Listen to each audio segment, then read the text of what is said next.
Сайн байцгаана уу хүүхдүүдээ. Манай 185 дугаар сургуулийн хүүхдүүд бид аюулгүй байдлынхаа төлөө ногоон гэрэл цагаан шугам аянд нэгдлээ.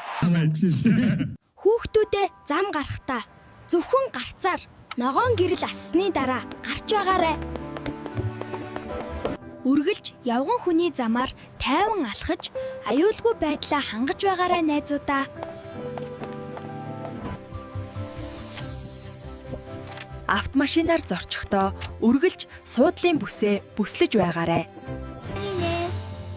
Зам гарахдаа хоёр талаа сайн хараад аюулгүй байдлаа хангаад гараарай. Хүүхдүүдээ автобусны буудал болон машин зам дээр тоглож болохгүй шүү.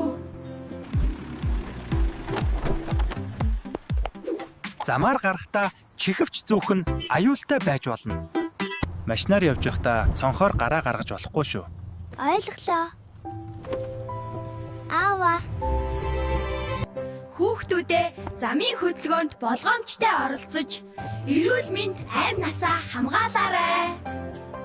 Нийслэлийн ерөнхий боловсролын 5-оор 185 дугаар сургууль.